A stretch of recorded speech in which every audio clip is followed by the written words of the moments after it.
Best tourism village ધોરાડોના સફેદ રણ ખાતે આંતરરાષ્ટ્રીય પતંગોત્સવ 2024નો ઉત્સાહભેર પ્રારંભ।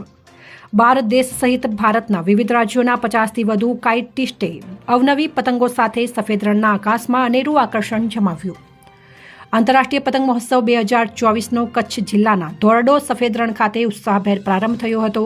આ પ્રસંગે કલેક્ટર અમિત અરોરા સહિતના અધિકારીઓએ 12 આંતરરાષ્ટ્રીય કાઇટિસ્ટ સહિત વિવિધ દેશમાંથી આવેલા કાઇટિસ્ટોને મોમેન્ટો આપીને તેમનો ઉત્સાહ વધારીને આવકાર આપ્યો હતો।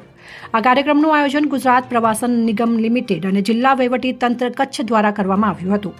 આ પ્રસંગે જિલ્લા કલેક્ટરે વિવિધ દેશ સહિત ભારતીય પતંગબાજોનું સ્વાગત કરતા જણાવ્યું હતું કે ઉત્તરાયણ એ દેશ અને ગુજરાત રાજ્ય માટે મહત્વનો પવિત્ર તહેવાર છે। આ તહેવારને સમગ્ર ભારતમાં જુદા જુદા નામથી ઉજવવામાં આવે છે, પરંતુ તે આખા દેશને એક તાંતણે જોડે છે। ગુજરાતે આ પર્વને ટુરિઝમ સાથે જોડીને તેનું મહત્વ અનેક ગણું વધારી દીધું છે।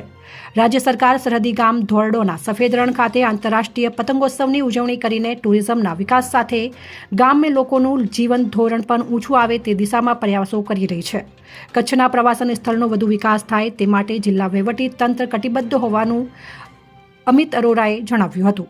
ધોરડો આંતરરાષ્ટ્રીય પતંગોત્સવ દરમિયાન Oman, Poland, Belgium, France, French, Polynesia, Portugal, Romania, Tunisia, Singapore, South Africa, Ukraine, Vietnam તેમજ રાજસ્થાન, અમદાવાદ તેમજ કચ્છ જિલ્લાના કાઇટિસ્ટોએ અવનવી ડિઝાઇનની પતંગો સાથે સફેદ રણના આકાશમાં અનેરું આકર્ષણ જમાવ્યું હતું। રિપોર્ટર જાક્ષ ગુજરાત ન્યૂઝ ચેનલની સાથે રમેશ ગિરી ગોસ્વામી, બ્યુરો ચીફ, બનાસકાંઠા।